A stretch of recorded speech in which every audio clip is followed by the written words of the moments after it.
Hello student, welcome to my channel Sarvan lecturer. अगर आपको class 10 science में कुछ नहीं आता तो ये वीडियो देखकर आप 90% मार्क अचीव कर सकते हो। मैं आज आप लोगों को 60 ऐसे प्रश्न बताने वाला हूं, आपको इससे ज्यादा ही प्रश्न मिल जाएंगे और आपका 70 नंबर बिल्कुल पक्का हो जाएगा। आपको इस वीडियो में बहुत सारे ऑब्जेक्टिव क्वेश्चन हैं, अति लघु उत्तरीय, लघु उत्तरीय, दीर्घ उत्तरीय। यहां मैं आपको दिखा दूं, यहां देख सकते हो अति लघु उत्तरीय प्रश्नों को देख सकते हो। बहुत सारे प्रश्न आप लोगों के लिए बनाए गए हैं और बहुत ज्यादा मेहनत किए गए हैं आप लोगों के लिए। तो इस वीडियो को आपको ज्यादा से ज्यादा लाइक करना है, ज्यादा से ज्यादा शेयर कर देना है अपने फ्रेंड्स के साथ। चैनल पर नया हो सब्सक्राइब कर लो। यहां देखो ऑब्जेक्टिव क्वेश्चंस भी आपके सामने सारे लगे हुए हैं, ठीक है। और भी ऑब्जेक्टिव क्वेश्चंस हैं, बहुत सारे क्वेश्चंस हैं। तो ये वीडियो आपको शुरू से लेकर लास्ट तक देखना होगा। और साइंस की अब आपको चिंता नहीं करना है, क्योंकि मैं आपको बहुत अच्छे से इस वीडियो को बनाया हूं और आप लोगों को बहुत अच्छे से पढ़ाने वाला हूं। पहला प्रश्न, इससे पहले वीडियो को लाइक कर देना, चैनल पर नया हो सब्सक्राइब कर लेना। यहां लिखा हुआ Fe2O3 प्लस 2Al, यानी कि फिर यहां Al2O3 हो जाता है एंड प्लस 2Fe, यानी कि 2Fe किस प्रकार की अभिक्रिया है। तो आप लोग बताओ ये किस प्रकार की अभिक्रिया है। आपके पास ऑप्शन ए है संयोजन अभिक्रिया, ऑप्शन बी है वियोजन अभिक्रिया, ऑप्शन सी है द्विविस्थापन अभिक्रिया, ऑप्शन डी है विस्थापन अभिक्रिया। तो ये कौन सी प्रकार की अभिक्रिया है। यहां देखो जो Al2 है ये इसका स्थान ग्रहण कर लिया, यानी कि जो Fe है उसको मतलब ट्रांसफर कर दिया इधर 2Fe को। तो इसीलिए ये आपका होगा विस्थापन अभिक्रिया, यानी कि यहां जो होता है विस्थापित हुआ है, ठीक है। क्वेश्चन नंबर 2 आपके सामने आ चुका है। क्वेश्चन नंबर 2 आपसे क्या कह रहा है कि जो शुद्ध जल होता है उसका पीएच मान होता है, यानी कि जो शुद्ध जल होता है उसका पीएच मान कितना होता है। आपके पास 4 ऑप्शंस हैं, यानी कि ए वाला 0, बी 1 एंड सी है 7 एंड डी है 14। तो अब आप लोग बताओ शुद्ध जल का पीएच मान कितना होता है। देखो स्टूडेंट, आज मैं क्लियर कर देता हूं आप लोगों को। देखो शुद्ध जल का पीएच मान वैसे तो आपको पता होगा कि 7 होता है, ठीक है। शुद्ध जल का पीएच मान 7 होता है। देखो जो जल होता है उसका कोई स्वाद नहीं होता। अगर आप 7 पे रहोगे तो कोई स्वाद नहीं रहेगा, इधर जाओगे आपका क्षारीय हो जाएगा। 7 से लेकर 14 तक पीएच मान है, और इधर अगर आप 0 से 7 तक जाओगे अम्लीय और 7 से 14 तक जाओगे क्षारीय। इधर बहुत ज्यादा खट्टा रहेगा, इधर बहुत ज्यादा कड़वा रहेगा, लेकिन बीच में जो जल है ये इसमें कुछ स्वाद नहीं होता। तो ये आपका जो होगा ये बिल्कुल करेक्ट है 7। ओके, क्वेश्चन नंबर 3 है एंटीमनी है, यानी कि जो एंटीमनी है वो क्या है। ए है धातु, बी है आधातु, सी है उपधातु, डी है मिश्र धातु। तो हमेशा आप याद रखना जो एंटीमनी है वो है उपधातु। क्या है? उपधातु। बहुत सारे क्वेश्चंस हैं, ये वीडियो बहुत ज्यादा इंपॉर्टेंट है जो भी स्टूडेंट क्लास 10th में हो। और ध्यान से देखना, अगर आप लोग इस वीडियो को देखकर जाओगे तो बोर्ड एग्जाम में बहुत सारे मार्क अचीव कर लोगे। क्वेश्चन नंबर 4 आपके लिए है कि ब्यूटेनोन चतुर्थ जो आपका कार्बन यौगिक है जिसका क्रियात्मक समूह है। देखो यहां जो है नोन लगा हुआ है, लास्ट में क्या लिखा हुआ है? नोन। तो ये कार्बोक्सिलिक समूह है, या फिर बी है एल्डिहाइड समूह, या सी है कीटोन समूह, या फिर डी है अल्कोहल समूह। तो इन चारों में देखो नोन किस में लगा हुआ है, इसमें भी वही देखो पीछे ओन लगा हुआ है इसमें भी, तो इसीलिए आपका सही हो जाएगा। तो ये 4 क्वेश्चंस आपके ऑब्जेक्टिव क्वेश्चन समझ में आ गए होंगे। बहुत ज्यादा इजी है, अगर आप धीरे से ध्यान से समझोगे तो कुछ हार्ड नहीं है। क्वेश्चन नंबर 5 आपके सामने आ चुका है। क्वेश्चन नंबर 5 को समझो।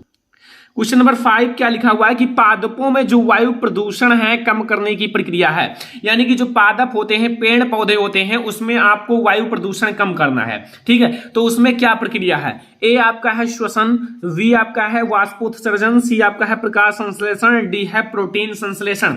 तो इसमें से आपका कौन सा सही होगा। तो पादपों में जो वायु प्रदूषण है वो कम करने की क्रिया है प्रकाश संश्लेषण के द्वारा। याद रखना हर एक क्वेश्चन, प्रकाश संश्लेषण के द्वारा पादपों में वायु प्रदूषण कम किया जाता है। ओके, याद रहेगा, बहुत इजी क्वेश्चन है। और अगर आप याद रखते हो तो ये सारे बहुत ज्यादा इंपॉर्टेंट है। यही बोर्ड एग्जाम के देखने को मिलेंगे क्वेश्चंस आपको बोर्ड एग्जाम में। जो मनुष्य में वृक्क एक तंत्र का भाग है जो संबंधित है, यानी कि जो मनुष्य में वृक्क है वो एक तंत्र का भाग है जो संबंधित है। ए पोषण, बी है उत्सर्जन, सी है श्वसन, डी है परिवहन। तो वृक्क किससे संबंधित है आपको मैंने पढ़ाया था, सारी चीजें पढ़ाई गई हैं। तो यहां जो आपका उत्सर्जन है उसमें मैंने बताया था वृक्क के कार्य बहुत अच्छे से। और आपका ये जो है उत्सर्जन तंत्र से संबंधित है, क्योंकि ये एक उत्सर्जी अंग है वृक्क। ओके, तो ये था क्वेश्चन नंबर 6 और आपको समझ में आ गया होगा। क्वेश्चन नंबर 7 देखो, अलैंगिक जनन मुकुलन द्वारा होता है। जो अलैंगिक जनन है वो मुकुलन द्वारा किस में होता है।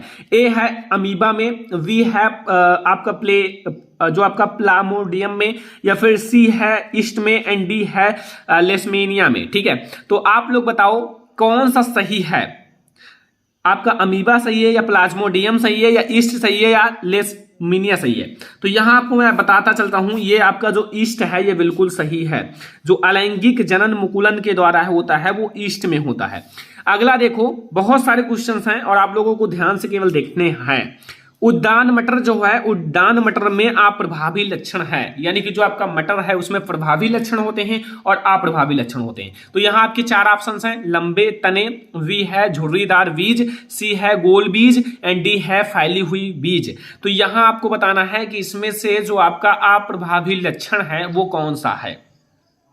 तो यहां से जो आपका अप्रभावी लक्षण है वो है झुर्रीदार। इसका झुर्रीदार का होता है लंबा, लेकिन लंबा का जो ये है प्रभावी लक्षण, लेकिन जो अप्रभावी है वो झुर्रीदार होता है। तो ये आपका एक अप्रभावी लक्षण है। ठीक है, समझ में आ रहा है ना हर एक क्वेश्चन, कोई दिक्कत तो नहीं है। अगला देखो, क्वेश्चन नंबर 9 आपसे क्या कह रहा है कि निम्न में से कौन सा पदार्थ लेंस बनाने के लिए प्रयुक्त नहीं किया जा सकता। यानी कि यहां पूछ रहा है निम्न में से कौन सा पदार्थ लेंस बनाने के लिए प्रयुक्त नहीं किया जा सकता। ए ऑप्शन है जल, बी है कांच, सी है प्लास्टिक, एंड डी है मिट्टी। तो यहां से अगर आपको सही आंसर बताया जाए कि निम्न में से कौन सा पदार्थ लेंस बनाने के लिए प्रयुक्त नहीं किया जा सकता, तो वो है आपकी मिट्टी। मिट्टी भाई लेंस बनाने के लिए प्रयुक्त नहीं किया जा सकता है, क्योंकि मिट्टी से हम लोग आर पार नहीं देख सकते हैं। ठीक है, तो यहां आपका मिट्टी हो गया। ये आपका क्वेश्चन नंबर 9 तक कंप्लीट हो गया। सारे आपको क्वेश्चन यार नोट कर लेने हैं, एक छोटा सा नोट्स बना लो साइंस का और सारे क्वेश्चंस नोट कर लो, आपसे यही रिक्वेस्ट है। और क्वेश्चन नंबर 10 आप लोगों से क्या पूछ रहा है, क्वेश्चन नंबर 10 आप लोग देखो क्या पूछ रहा है ध्यान से, कि निर्वात में, यानी कि यहां अब आप लोग देखो ध्यान, निर्वात में जो प्रकाश की चाल है वो है 3 × 10⁸ मीटर प्रति सेकंड। तो कांच में प्रकाश की चाल होगी जिसका अपवर्तनांक 1.5 है। आप लोग एक काम करो, जो 3 × 10⁸ लिखा हुआ है इसमें आप 1.5 से मल्टीप्लाई भाग दे दो, फिर ये आपका 1.5 यानी कि 2 से कट जाएगा, यानी कि 2 × 10⁸ आपका हो जाएगा मीटर प्रति सेकंड। यही होगा। ओके, तो चलो फिर टिक मार लो जहीं भी है, 2 × 10⁸ मीटर प्रति सेकंड कौन सा है आपका सही है। ठीक है, आपको केवल ये जो 1.5 आपका अपवर्तनांक है इससे भाग दे देना है। अगर आपको जो आपका प्रकाश की चाल ज्ञात करना है, ठीक है, तो आप लोग जो आपका ये 1.5 है इसी से आप भाग दे दो, आ जाएगा जो प्रकाश की चाल है, कांच में प्रकाश की चाल। ठीक है, अगला देखो जो आपका है क्वेश्चन, यहां क्वेश्चन नंबर 11, ये क्या पूछ रहा है कि स्वस्थ आंख के लिए स्पष्ट दृष्टि की न्यूनतम दूरी होती है। यानी कि स्वस्थ आंख जिसका होता है उसके लिए स्पष्ट दृष्टि की न्यूनतम दूरी कितनी होती है, कितनी सेंटीमीटर होती है। ए ऑप्शन है 25 सेंटीमीटर, बी ऑप्शन है 100 सेंटीमीटर, सी ऑप्शन है 50 सेंटीमीटर, डी ऑप्शन है इनफाइनाइट। तो अगर आपसे दूर पूछता तो इनफाइनाइट होता, लेकिन यहां निकट पूछा गया है, यानी कि स्पष्ट दृष्टि की न्यूनतम दूरी, न्यूनतम सबसे ज्यादा न्यूनतम जहां से हम लोग स्पष्ट देख सकते हैं, तो वो है 25 सेंटीमीटर। ओके, 25 सेंटीमीटर आपका सही है। क्वेश्चन नंबर 12 आपसे पूछ रहा है कि विद्युत आवेश का मात्रक है, यानी कि जो आपका विद्युत आवेश होता है, यानी कि आपका विद्युत आवेश का मात्रक क्या होता है। तो आवेश का मात्रक आपको पता होगा। वैसे आपके ऑप्शन है ए जूल, वी है कूलाम, सी है वोल्ट, एंड डी है एम्पियर। तो वैसे अगर विद्युत आवेश की बात की जाए तो इसका जो आपका होता है कूलाम होता है, इसका मात्रक क्या होता है, कूलाम। हमेशा याद रखना, सारे क्वेश्चंस आपके लिए बहुत ज्यादा इंपॉर्टेंट है और यही प्रश्न आपको बोर्ड एग्जाम में सारे प्रश्न देखने को मिलेंगे। क्वेश्चन नंबर 13 है कि एक गतिमान आवेश कण उत्पन्न करता है। जो एक गतिमान कण होता है वो आवेश उत्पन्न करता है, ए केवल चुंबकीय क्षेत्र में, वी केवल विद्युत क्षेत्र में, या चुंबकीय व विद्युत क्षेत्र दोनों में, या कोई नहीं। तो अगर कोई भी गतिमान आवेश है, अगर उसे चुंबकीय क्षेत्र में रखोगे तो वो चुंबकीय क्षेत्र उत्पन्न करेगा, और विद्युत क्षेत्र में रखोगे तो विद्युत क्षेत्र। तो यहां से आपका ये दोनों सही है, जो आपका चुंबकीय क्षेत्र व विद्युत क्षेत्र दोनों। अगला प्रश्न आप देखो यहां क्वेश्चन नंबर 14 कि जीवाश्म ऊर्जा का स्रोत है, जो जीवाश्म ऊर्जा है उसका स्रोत है, ए पवन ऊर्जा, वी है सौर ऊर्जा, सी है कोयला या पेट्रोल, या डी है आपका जल विद्युत। तो आपका ये जो कोयला और पेट्रोल है ये एक जीवाश्म ऊर्जा का स्रोत है। तो यहां से मैंने आपको 14 वेरी इंपॉर्टेंट जितने भी आपके ऑब्जेक्टिव क्वेश्चन थे वो मैंने आपके साथ डिस्कस कर लिया, और आई होप कि आपको समझ में आ गए होंगे सारे क्वेश्चंस, और आई होप कि आप नोट भी कर लिए होंगे सारे क्वेश्चंस। आप नोट कर लो, मैं आपको पहले क्वेश्चन से दिखा देता हूं। पहला प्रश्न आपको दिख रहा है, दूसरा प्रश्न, तीसरा प्रश्न, चौथा प्रश्न, ठीक है। फिर यहाँ 5वां प्रश्न आप देख लो, ठीक है। छठवां प्रश्न, सातवां प्रश्न, आठवां प्रश्न, नौवां प्रश्न, ठीक है। और आगे अभी आपको मिल जाएगा यहाँ 10वां प्रश्न आपको यहाँ मिल जाएगा, फिर 11 प्रश्न, 12 प्रश्न, 13 प्रश्न, 14 प्रश्न। तो आप सारे प्रश्न को नोट कर लो, फिर हम लोग देखेंगे अति लघु उत्तरीय प्रश्नों को। तो अब हमारा जो है अति लघु उत्तरीय प्रश्न स्टार्ट हो गया है, तो ध्यान से समझना सारे क्वेश्चंस को, अति लघु उत्तरीय प्रश्नों को। तो अति लघु उत्तरीय प्रश्न आपको दिख रहा होगा, यहां देखो। सबसे पहले अति लघु उत्तरीय प्रश्न आपको मैं बता दूं, पहला प्रश्न पहले ही चैप्टर से है कि वायु में जलाने से पहले जो मैग्नीशियम रिबन है उसको साफ क्यों किया जाता है। यानी कि मैग्नीशियम रिबन को जब वायु में जलाया जाता है तो उसे साफ क्यों किया जाता है। सबसे पहले आप समझ लो वायु में क्या होता है, ऑक्सीजन होता है। क्या होता है, ऑक्सीजन। और जब ऑक्सीजन किसी के साथ अभिक्रिया करता है, जैसे मैग्नीशियम के साथ अभिक्रिया करेगा तो ऑक्साइड बनाएगा, ऑक्साइड। तो मैग्नीशियम जो ऑक्सीजन के साथ अभिक्रिया कर लेती है तो उसके ऊपर जो है मैग्नीशियम ऑक्साइड की परत चढ़ जाती है, क्योंकि वायु में हमेशा ऑक्सीजन रहता है। तो वो जब परत चढ़ जाती है और ये जब परत उसके ऊपर चढ़ जाएगी तो ये जलता नहीं है। अगर आप उसे जलाओ तो वो जलेगा नहीं। उसको जब तक आप रेगमाल से रगड़ कर साफ नहीं कर लोगे तब तक वो नहीं जलेगा। केवल आपको मैग्नीशियम चाहिए, मैग्नीशियम ऑक्साइड को आपको रगड़ रगड़ कर साफ कर देना है, वही आपका रीजन है, इसीलिए हम लोग साफ करते हैं। जैसे मैं आपको लिख कर समझाता हूं, मैग्नीशियम रिबन की सतह पर उपस्थित मैग्नीशियम ऑक्साइड की सतह को साफ करने के लिए, ठीक है, दहन से पहले इसे रेगमाल से रगड़कर साफ कर लिया जाता है। मैंने आपको पूरा निचोड़ बता दिया कि जब आपका ये जो मैग्नीशियम है ये ऑक्सीजन से अभिक्रिया कर लेता है तो मैग्नीशियम ऑक्साइड बनाता है, और मैग्नीशियम ऑक्साइड जल्दी जलता नहीं है। तो उसको अगर जलाना है अगर आपको, तो उसे रगमाल से रगड़कर साफ कर लो, केवल मैग्नीशियम बचे तो आप उससे फिर जलाओ, फिर आराम से जल जाता है, ठीक है। क्वेश्चन नंबर 2 आपसे क्या कह रहा है कि लोहे की वस्तुओं को हम पेंट क्यों करते हैं। हाँ, ये भी क्वेश्चन सही है। देखो लाइक एज सभी के घर में लोहे की वस्तुओं को पेंट कर दिया जाता है। जैसे अगर कोई भी खिड़की लगा हो तो उसे भी पेंट कर दिया जाता है, लोहे की वस्तु का लगा हो, ठीक है। या फिर कोई और भी दरवाजा लगा हो उसे भी पेंट कर दिया जाता है। कोई भी आपका कोई चीज हो, ठीक है। क्यों पेंट कर दिया जाता है, बहुत बड़ा रीजन है, क्योंकि जो आपका लोहा होता है उसमें जंग लगने लगता है अगर आप पेंट नहीं करोगे।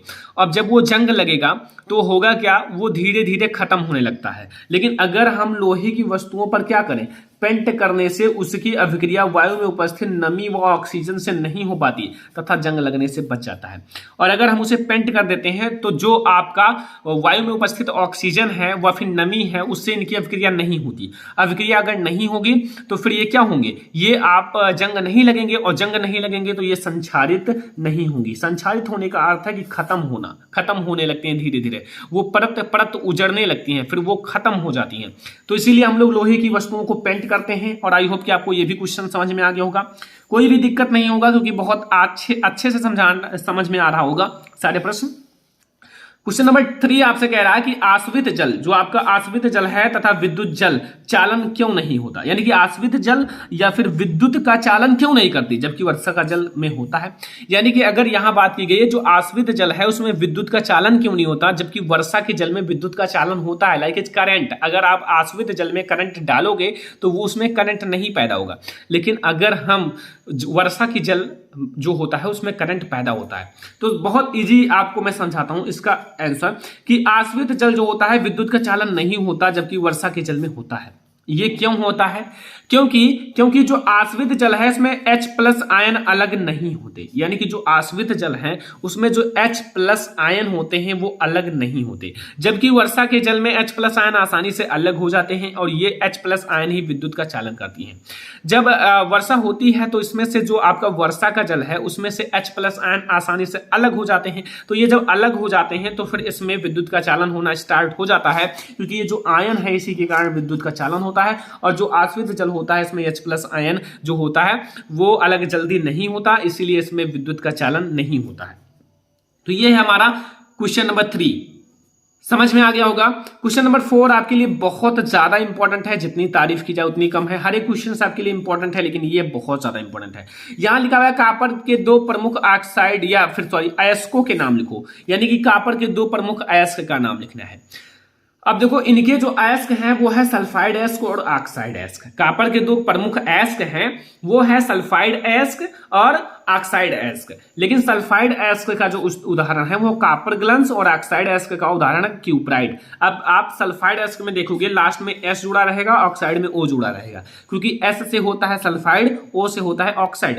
तो यहां से अगर आपको सल्फाइड एस्क, अगर आप यहां फार्मूला Cu2S ही रखना है, क्योंकि एस अगर लगा रहेगा तभी सल्फाइड एस्क होगा, और यहां ओ लगा हुआ है लास्ट में, इसीलिए ऑक्साइड एस्क है।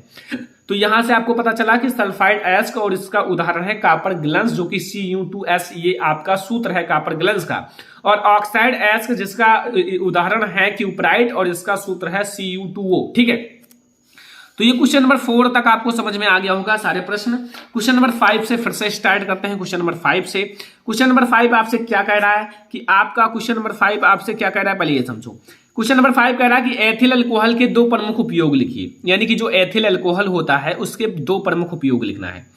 तो एथिल अल्कोहल का पहला उपयोग है शराब तथा अन्य अल्कोहलीय पेय पदार्थ बनाने में। शराब जो होता है वो अल्कोहल से बनता है, उसमें सीधा लिखा रहता है कि इतना % अल्कोहल है। तो आपको पता चला कि शराब भी बनाया जाता है इससे, और अन्य जो अल्कोहलीय पदार्थ होते हैं उन्हें भी बनाया जाता है पीने के लिए। दूसरा है यह अच्छा विलायक है, जो आपका ये है एथिल अल्कोहल, ये एक बहुत अच्छा विलायक है और ये बहुत इंपॉर्टेंट भी है और बहुत इजी है। देखो सबसे पहले आपको समझना है कि शराब जो होता है वो अल्कोहल से बनता है, तो शराब भी बनाया जाता है और अन्य जो अल्कोहलीय पेय पदार्थ हैं उन्हें भी बनाया जाता है। और दूसरा है यह जो है एक अच्छा विलायक है, तो अच्छा विलायक के रूप में भी इसका प्रयोग किया जाता है। तो यह है क्वेश्चन नंबर 5।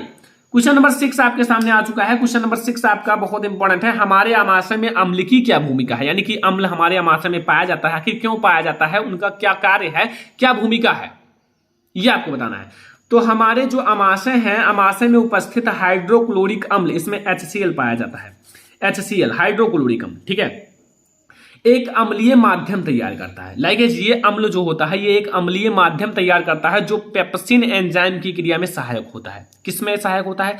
पेप्सिन एंजाइम की क्रिया में सहायक होता है, और ये भोजन में उपस्थित कीटाणुओं को भी नष्ट करता है।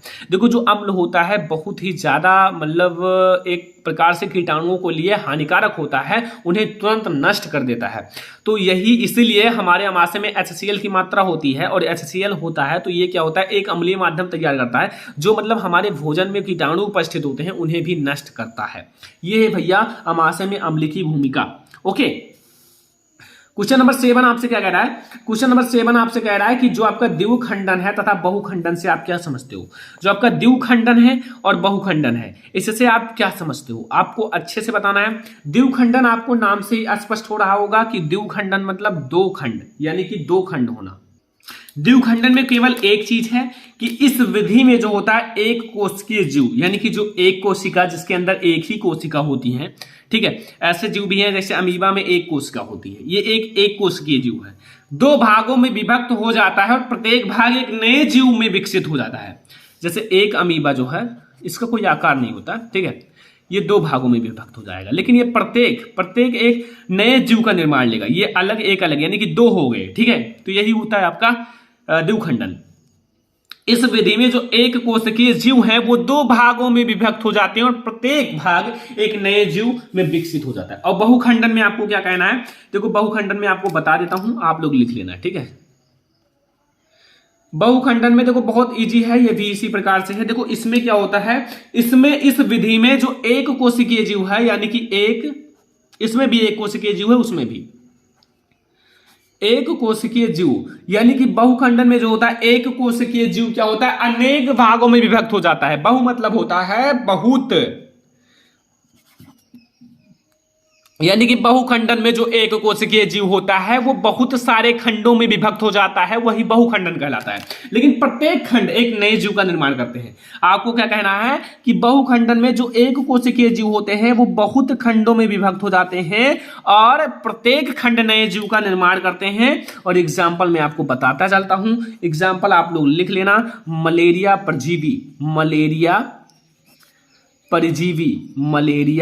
परजीवी, ठीक है, याद रखना, मलेरिया परजीवी, ठीक है, ये है बहुखंडन का एग्जाम्पल। और आपको कहना है कि बहुखंडन में एक कोशिकीय जीव कई सारे भागों में विभक्त हो जाते हैं और प्रत्येक भाग नए जीव का निर्माण करते हैं। यहां देखो अगला है अनुवांशिकता के जनक का नाम लिखो, यानी कि जो अनुवांशिकता है उसके जनक कौन है। तो अनुवांशिकता के जो जनक है वो है ग्रेगर जॉन मेंडल। कौन है?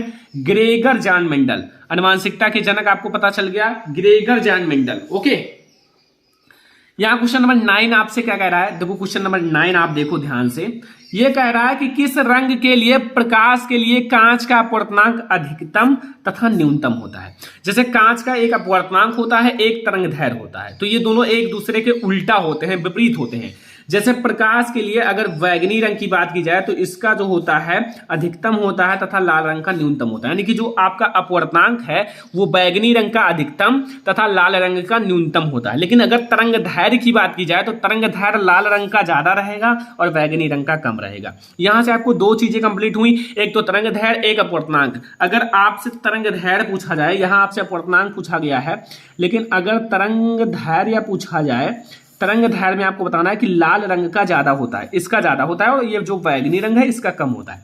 लेकिन अगर अपवर्तनांक पूछा जाए तो बैगनी रंग का अधिक होता है तथा लाल रंग का कम होता है। ठीक है, ये याद रखना, बहुत ज्यादा इंपॉर्टेंट चीज बता दिया है।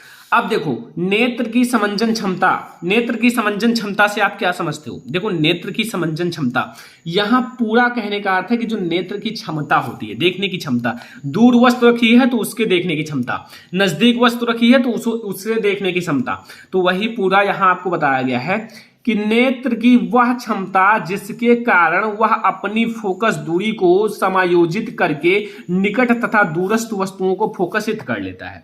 जैसे नेत्र की वह क्षमता जिसके कारण वह अपनी फोकस दूरी को समायोजित करके, चाहे निकट वस्तु रखी हो और चाहे दूर वस्तु रखी हो, उन्हें फोकसित करने का अर्थ है देख लेते हैं, देखना। फोकसित का मतलब है देखना, फोकस करना उस पर, तो वही होता है नेत्र की समंजन क्षमता। बस यही इतना कहना है कि नेत्र की वह क्षमता जिसके कारण वह अपनी फोकस दूरी को समायोजित करके निकट तथा दूरस्थ वस्तुओं को फोकसित कर लेती हैं।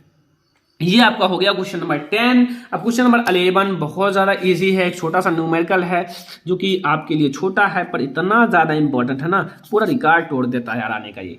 देखो यहां आपको बताना है एक कूलाम में इलेक्ट्रॉन की संख्या। देखो मैं आपको समझा देता हूं। सबसे पहले यहां एक फॉर्मूला है Q बराबर Ne।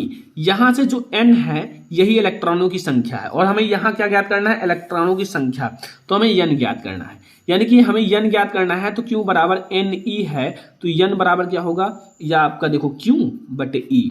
Q का मान आपका कितना है, Q का मान है आपका 1, ये देख लो, एक कूलाम ये Q है, और बटे आपका E का मान है 1.6 इंटू 10⁻⁻19। ये है इलेक्ट्रॉन पर चार्ज, यानी कि आपका इलेक्ट्रॉन पर आवेश।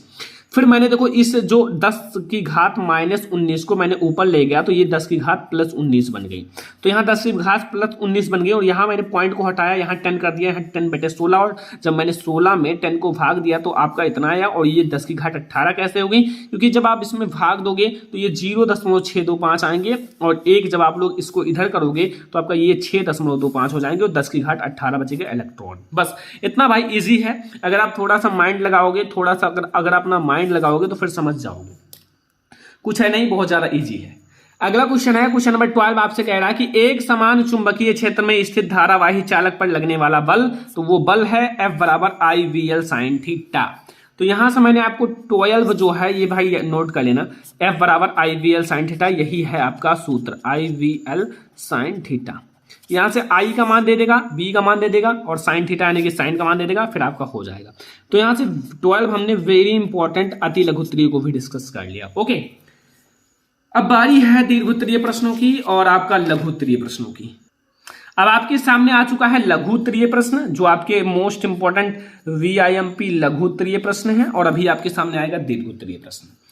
तो यहां पहला प्रश्न है ऊष्माक्षेपी एवं ऊष्माशोषी अभिक्रिया से आप क्या समझते हो। देखो मैंने full chapter in one video में बनाया है, मतलब एक चैप्टर यानी कि रासायनिक अभिक्रिया समीकरण एक वीडियो में। तो अगर आप वो वीडियो नहीं देखे हो, मैं पूरा प्लेलिस्ट का लिंक नीचे दे दूंगा, अगर आप उस वीडियो को देखोगे तो आपको ये सारे क्वेश्चंस उसी में मिल जाएंगे। ठीक है, मैंने इस पहले ही चैप्टर में पढ़ाया ऊष्माशोषी तथा ऊष्माक्षेपी अभिक्रिया, अगर आपने नहीं देखा है तो जरूर देखना। ये पहला इंपॉर्टेंट आपका लघुत्तरीय प्रश्न है।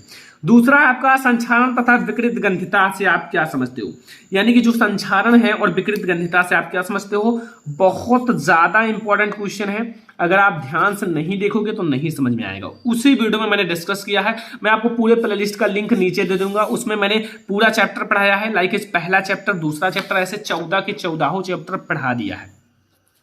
क्वेश्चन नंबर 3 आपसे क्या कह रहा है कि उदासीनीकरण अभिक्रिया से आप क्या समझते हो, यानी कि जो उदासीनीकरण अभिक्रिया है उससे आप क्या समझते हो। देखो उदासीनीकरण अभिक्रिया जैसे लवण आपका है वही उदासीनीकरण अभिक्रिया कहलाता है, लेकिन ये उदासीनीकरण अभिक्रिया बहुत ज्यादा इंपॉर्टेंट है स्टूडेंट, बहुत ज्यादा। तो आप लोग जरूर तैयार कर लेना क्योंकि ये आपके बोर्ड एग्जाम में जरूर आएंगे, ठीक है। उदासीनीकरण अभिक्रिया। यहाँ क्वेश्चन नंबर 4 है कि जो आपका प्लास्टर ऑफ पेरिस को अर्धरोधी बर्तन में क्यों रखा जाना चाहिए, इसकी व्याख्या कीजिए। जो प्लास्टर ऑफ पेरिस है ये एनसीईआरटी के सारे प्रश्न हैं, बहुत ज्यादा इंपॉर्टेंट है। तो अर्ध बर्तन में क्यों रखा जाना चाहिए इसकी आपको व्याख्या करना है, ठीक है। फिर यहाँ क्वेश्चन नंबर आपका 5 है कि निस्तापन से आप क्या समझते हो, उदाहरण दीजिए। यानी कि जो निस्तापन होता है उससे आप क्या समझते हो, उदाहरण देना है। और साथ में आपको एक और तैयार करना है, भर्जन, यानी कि भर्जन और निस्तापन आप जरूर तैयार कर लेना। ये दोनों बहुत ज्यादा इंपॉर्टेंट है। क्या बताया है, एक तो मैंने बता दिया भर्जन और दूसरा आपको निस्तापन तैयार कर लेना है, ठीक है। आपको तीसरा चैप्टर धातु एवं अधातु में मिल जाएगा, मैंने फुल चैप्टर इन 1 वीडियो में पढ़ाया है। क्वेश्चन नंबर 5 आपसे 6 आपसे क्या कह रहा है कि एल्केन, एल्कीन तथा एल्काइन से आप क्या समझते हैं, उदाहरण देकर समझाइए। ये मैं आपको आईयूपीएससी नेम पढ़ा रहा था, तो पूरा एल्केन, एल्कीन, एल्काइन के बारे में पूरा डिस्कस किया था, उसमें कोई कमी नहीं था। अगर आप वो वीडियो देखोगे तो एल्केन, एल्कीन, एल्काइन के बारे में समझ जाओगे, या फिर आप हमारा 4th full chapter in 1 video देखो। 4th चैप्टर जो आपका कार्बन तथा उनके यौगिक है, आपको उसमें बहुत सारी चीजें मिल जाएंगी। और अगर आप वहां प्लेलिस्ट में नहीं जाना चाहते तो आप सर्च कर लेना कार्बन तथा उनके यौगिक बाय श्रवण लेक्चरर, या रासायनिक अभिक्रिया एवं समीकरण बाय श्रवण लेक्चरर। आपको हमारा फुल चैप्टर इन 1 वीडियो वाला वीडियो मिल जाएगा, सबसे ऊपर मिलेगा। क्वेश्चन नंबर 7 आपसे क्या कह रहा है, बहुत ज्यादा इंपॉर्टेंट है यार, वेरी इंपॉर्टेंट है। साबुनीकरण से आप क्या समझते हो, यानी कि जो साबुनीकरण अभिक्रिया उससे आप क्या समझते हो, पूरा साबुनीकरण के बारे में बताना है। यह आपका क्वेश्चन नंबर 7 है। क्वेश्चन नंबर 8 आपसे क्या कह रहा है कि मेंडलीफ की आवर्त सारणी का नियम की व्याख्या करो। जो मेंडलीफ की आवर्त सारणी थी उनके नियम की व्याख्या करना है, केवल नियम बताना है, पूरा व्याख्या कर देना है। जैसा मेंडलीफ की आवर्त सारणी का नियम था उन सब की आपको व्याख्या करना है, ओके। फिर यहां आपका देखो क्वेश्चन नंबर 9 है, रुधिर तथा लसिका में क्या अंतर है। जो रुधिर है तथा लसिका में आपका क्या अंतर है, यह भी बहुत ज्यादा इंपॉर्टेंट क्वेश्चन है, तो जरूर तैयार करके जाना। क्वेश्चन नंबर 10 है कि धमनी तथा शिरा से में अंतर। अभी मैंने इसे जल्द ही यानी कि कल ही पढ़ाया था, धमनी तथा शिरा में अंतर, और बहुत अच्छे से बताया था। 4 अंतर बताए थे, और आप लोगों ने अगर कंप्लीट किया होगा तो फिर आपका कंप्लीट होगा, और अगर आप लोगों ने नहीं कंप्लीट किया होगा तो फिर नहीं कंप्लीट होगा। क्वेश्चन नंबर 11 आपके सामने आके आया है, जनसंख्या विस्फोट क्या है, जनसंख्या वृद्धि होने वाले हानियां तथा बचाव का संक्षेप में वर्णन करो। यानी कि जो जनसंख्या वृद्धि की हानियां हैं उसका भी वर्णन करना है, और इससे कैसे बचा जा सकता है इसे भी बताना है।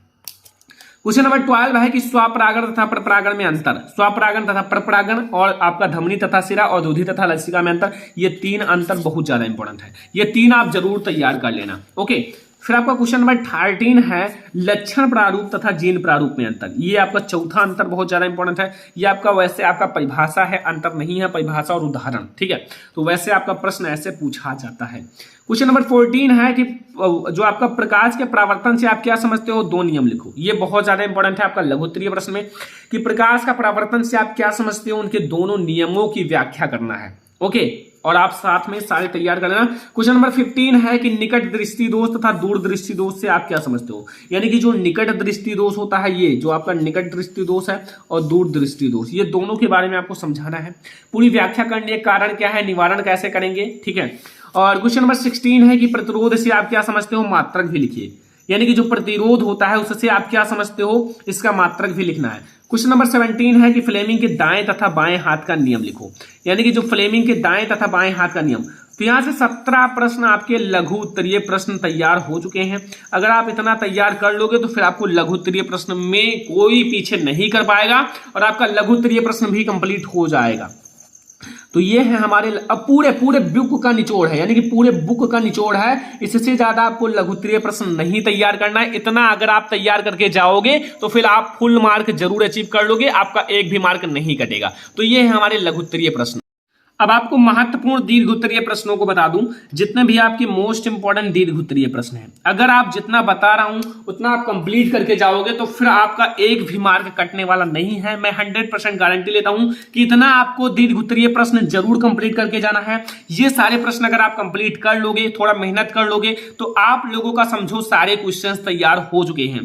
पहला प्रश्न आपके सामने है कि रासायनिक अभिक्रिया किसे कहते हैं या कितने प्रकार का होता है, प्रत्येक का उदाहरण देकर समझाओ। यानी कि रासायनिक अभिक्रिया के बारे में, लाइक इस रासायनिक अभिक्रिया किसे कहते हैं, उनके जो प्रकार है, संयोजन अभिक्रिया, वियोजन अभिक्रिया, ऊष्माक्षेपी अभिक्रिया, ऊष्माशोषी अभिक्रिया, विस्थापन अभिक्रिया, द्विविस्थापन अभिक्रिया, ये सारे अभिक्रियाएं समझानी है। और ऑलरेडी सारे अभिक्रियाएं पढ़ाई गई हैं, अगर आपने नहीं देखा तो जरूर देखना, ठीक है। पूरा चैप्टर आपको पढ़ाया गया है। क्वेश्चन नंबर 2 है बेकिंग सोडा बनाने की विधि तथा रासायनिक नाम, अणुसूत्र क्या है, रासायनिक गुण और भौतिक गुण तथा उपयोग लिखिए। भाई बहुत ज्यादा पूछ लिया। यानी कि बेकिंग सोडा जो बनाया जाता है उसके आपके रासायनिक नाम, कैसे बनाया जाता है, उसका अणुसूत्र भी लिखना है, रासायनिक गुण भी लिखना है, भौतिक गुण भी लिखना है और उपयोग, बहुत सारी चीजें लिखनी है। अगर आप इसको नहीं जानते हो तो आप सर्च कर लेना बेकिंग सोडा कैसे बनाए बाय थर्मल लेक्चरर, आपको हमारा वीडियो मिल जाएगा। या फिर आप chapter 2 acid base and salt वाला पूरा चैप्टर देखोगे, full chapter in one video, तो आपको ये वाला प्रश्न आपको उसी वीडियो में मिल जाएगा। फिर आपको क्वेश्चन नंबर 3 क्या कह रहा है कि अम्ल, क्षार तथा लवण की परिभाषा तथा उदाहरण भी दीजिए। यानी कि जो अम्ल, क्षार एवं लवण की परिभाषा भी देना है और उदाहरण भी देना है। तो यहां से आपको क्वेश्चन नंबर 3 भी समझ में आ गया और ये भी क्वेश्चन बहुत ज्यादा इंपॉर्टेंट है, ठीक है। क्वेश्चन नंबर 4 आपसे क्या कह रहा है कि जो धातुओं की सक्रियता श्रेणी क्या है, इसके 2 प्रमुख अनुप्रयोग लिखो। देखो धातुओं की सक्रियता श्रेणी अभी जल्दी ही पढ़ाया गया है, ओनली 1 से 2 दिन पहले। तो अगर आप धातुओं की सक्रियता श्रेणी के बारे में नहीं जानते हो तो आप जरूर सर्च कर लो, थर्मल लेक्चरर आपको पढ़ाया गया थर्मल लेक्चरर चैनल पर। तो आप धातुओं की सक्रियता श्रेणी बाय थर्मल लेक्चरर सर्च कर लेना, आपको हमारा वीडियो मिल जाएगा। और ये बहुत ज्यादा इंपॉर्टेंट है क्लास 10th के लिए और ये आपके बोर्ड एग्जाम में पूछा जा सकता है अब की बार केमिस्ट्री में। तो यार तैयार करके जाना है, क्योंकि आपको इतना तैयार करके जाना है कि आपके पास एक कॉन्फिडेंस हो कि हम 90 नहीं 95% भी लाएंगे। तभी आपका ये कॉन्फिडेंस जब टूट जाएगा तो फिर आप नहीं आगे जा पाओगे। तो ये कॉन्फिडेंस बनाए रखो, हमारे साथ पढ़ते रहो, जितना क्वेश्चंस कहता हूं उसे तैयार करते रहो, फिर आप देखो जादू कैसे आप लोग टॉपर बनते हो। फिर आपका क्वेश्चन नंबर 5 क्या कह रहा है कि मिश्र धातु किसे कहते हैं, कॉपर के 2 प्रमुख मिश्र धातुओं के नाम, संगठन तथा उपयोग लिखो। यानी कि जो आपका मिश्र धातु है उसे किसे कहते हैं और कॉपर के जो 2 प्रमुख मिश्र धातुएं हैं उनका नाम और संगठन मतलब होता है उसमें कौन कौन सी धातुएं मिली हुई हैं। लाइक वो मिश्र धातु कैसे हुआ, उनमें 2 चीजें मिलती हैं, तो वो कैसे, कितना % है, ये सारी चीजें बताना है। क्वेश्चन नंबर 6 आपका है कि किडमन द्वारा एथेनॉल के निर्माण का संक्षिप्त टिप्पणी कीजिए। यानी कि जो किडमन द्वारा एथेनॉल का निर्माण है उस पर आपको संक्षिप्त टिप्पणी करना है, ठीक है। ये भी आपको समझ में आ गया होगा। फिर क्वेश्चन नंबर 7 है कि एस्टरीकरण पर संक्षिप्त टिप्पणी करो। यानी कि एस्टरीकरण ये आपके लिए बहुत ज्यादा इंपॉर्टेंट है, तो आप लोग इसे भी जरूर तैयार कर लेना, जो एस्टरीकरण पर आपको संक्षिप्त टिप्पणी करना है। क्वेश्चन नंबर 7 आपका है कि दीर्घाकार आवर्त सारणी की प्रमुख विशेषताएं लिखिए। यानी कि जो दीर्घाकार आवर्त सारणी है उनकी प्रमुख विशेषताएं लिखना है, ठीक है। दीर्घाकार आवर्त सारणी बहुत पहले ही पढ़ा दिया गया था, अगर आपने नहीं देखा है तो देख लेना। पूरी विशेषताएं मैंने 8 से 10 विशेषताएं बताई हैं और आप सर्च कर लेना दीर्घाकार आवर्त सारणी बाय थर्मल लेक्चरर, आपको हमारा वीडियो मिल जाएगा। क्वेश्चन नंबर 8 आपसे क्या कह रहा है कि पाचन तंत्र किसे कहते हैं, चित्र सहित सभी भागों का वर्णन करो। यानी कि पाचन तंत्र क्या होता है, चित्र आपको विशेष है। बहुत सारे बच्चे चित्र नहीं बना पाते हैं, तो यही तो गलती है, इसमें आपके 2-3 मार्क कट जाते हैं। क्योंकि चित्र एक ऐसा चीज है कि अगर आप उसे नहीं बनाओगे तो फिर आपको मार्क नहीं मिलेगा, ज्यादा नहीं मिलेगा, मिलेगा लेकिन कम। क्योंकि चित्र के द्वारा एग्जाम बहुत ज्यादा समझ जाता है कि हाँ बच्चे ने पढ़ा है, क्योंकि चित्र एक बहुत बड़ी कला है। अगर आप बना दोगे तो हाँ एग्जामिनर को भी अच्छा लगेगा कि बच्चे ने मेहनत की है और इन्हें फुल मार्क देना चाहिए। तो यहां से आपको पूरा समझ में आ गया। उत्सर्जन तंत्र से आप क्या समझते हो, मनुष्य के उत्सर्जी अंग के नाम लिखिए, वृक्क का कार्य लिखिए। ये भी ऑलरेडी पढ़ा दिया गया है और चित्र के साथ आपको पढ़ाया गया है। चित्र इसका बहुत इजी है, बनाना भी बताया गया है। पाचन तंत्र कैसे बनाए, श्वसन तंत्र कैसे बनाए, उत्सर्जन तंत्र कैसे बनाए बाय थर्मल लेक्चरर, आप ऐसे लिख दो, हमारा पूरा आपको वीडियोज मिल जाएंगे। आपका क्वेश्चन नंबर 10 है जनन किसे कहते हैं, चित्र की सहायता से नर अथवा मादा जनन। यानी कि आपको किसी एक का बताना है, नर अथवा मादा जनन तंत्र के बारे में किसी एक के बारे में बताना है। ओके, यहां से आपको सारे क्वेश्चन समझ में आ रहे हैं। क्वेश्चन नंबर 11, ये बहुत ज्यादा इंपॉर्टेंट है बायोलॉजी में, अब की बार इसे जरूर याद रखना कि मेंडल के आनुवंशिकता के नियमों की विवेचना करो। जो आपके मेंडल के आनुवंशिकता के 3 नियम हैं, जो आपका प्रभाविता का नियम, स्वतंत्र अभिगमन का नियम और आपका जो है पृथक्करण का नियम, ये तीनों नियम आपके बहुत ज्यादा इंपॉर्टेंट है। इन्होंने रिकॉर्ड तोड़ दिया है बोर्ड एग्जाम में आने का, और बच्चे इन सारी चीजों को मैंने पढ़ाया है, अगर आपने नहीं देखा है तो जरूर देख लेना। ये बायोलॉजी का सबसे महत्वपूर्ण प्रश्न है। 12 नंबर है कि डार्विन के प्राकृतिक वर्णवाद को उदाहरण दीजिए, उदाहरण सहित समझाना है डार्विन वाला। 13 है कि मानव नेत्र के प्रमुख भागों का वर्णन कीजिए और रेटिना पर प्रतिबिंब का बनना किरण आरेख द्वारा समझाइए। फिजिक्स का बहुत इंपॉर्टेंट टॉपिक है, बहुत इंपॉर्टेंट क्वेश्चन है ये, फिजिक्स का सबसे महत्वपूर्ण प्रश्न है। अभी इससे भी एक और भी महत्वपूर्ण, ये फिर आपका फिजिक्स का ये सबसे महत्वपूर्ण है, फिर आपका मानव नेत्र है। ओके, कि ओम का नियम क्या है, इसके सत्यापन के लिए आवश्यक प्रयोगों का वर्णन परिपथ खींचकर कीजिए। ये मैंने ऑलरेडी पढ़ाया, अभी जल्द ही पढ़ाया है कि ओम का नियम क्या है, उसका बढ़िया से आरेख खींचकर सत्यापन भी कराया गया है इंपॉर्टेंट लॉन्ग क्वेश्चन में। क्वेश्चन नंबर 15 आपसे कह रहा है कि समांतर क्रम संयोजन जोड़े गए प्रतिरोध के तुल्य प्रतिरोध का व्यंजक, यानी कि जो आपका सूत्र होता है R बराबर R1 plus R2 plus R3, इसका आपको व्यंजक प्राप्त करना है। क्वेश्चन नंबर 16 है कि फैराडे के विद्युत चुंबकीय प्रेरण के नियम लिखिए और प्रेरित धारा की दिशा ज्ञात करने के लिए संबंध में फ्लेमिंग का नियम लिखिए। क्वेश्चन नंबर 17 है कि फ्लेमिंग के दाएं तथा बाएं हाथ का नियम लिखिए। ये आई होप कि आपको लघुत्तरीय प्रश्न में भी बताया गया है, तो इसे आप चाहे लघु में तैयार कर लो चाहे दीर्घ में, कोई दिक्कत नहीं, ठीक है। 18 नंबर प्रश्न है कि विद्युत मोटर का निम्नांकित आरेख बनाकर इस सिद्धांत तथा क्रियाविधि का वर्णन करो। ये भी बहुत ज्यादा इंपॉर्टेंट है, जो आपका विद्युत मोटर है, और विद्युत जनित्र भी बहुत ज्यादा इंपॉर्टेंट है। तो यहां से मैंने आपको 19 सबसे महत्वपूर्ण आपका लॉन्ग क्वेश्चन करा दिया, 19, इससे ज्यादा आपको नहीं पूछा जाएगा। अगर आप इस 19 प्रश्न लॉन्ग क्वेश्चन को तैयार कर लेते हो तो इससे ज्यादा नहीं आएगा, और जितना लघु उत्तरीय प्रश्न बताया गया है अगर उसे आप तैयार कर लेते हो तो उससे ज्यादा नहीं आएगा। और आपको अति लघु उत्तरीय प्रश्न भी बताया गया है, लघु उत्तरीय प्रश्न बहुविकल्पीय, सारे प्रश्न आपको लोगों को बता दिया गया है इस वीडियो में। तो अगर आपको ये वीडियो क्या करना है, ज्यादा से ज्यादा अपने फ्रेंड्स के साथ शेयर करना है, क्योंकि अगर आप शेयर करोगे तो ऐसे ही हम ऑल सब्जेक्ट यानी कि ऑल सब्जेक्ट का वीडियो प्रोवाइड करेंगे। और आपको इस वीडियो को ज्यादा से ज्यादा लाइक करना है, कम से कम आप 5000 लाइक इस वीडियो को, 5K यानी कि 5000 लाइक पहुंचाओ, 5000 लाइक, फिर हम आप लोगों को बहुत सारे वीडियोस प्रोवाइड करने वाले हैं, ठीक है।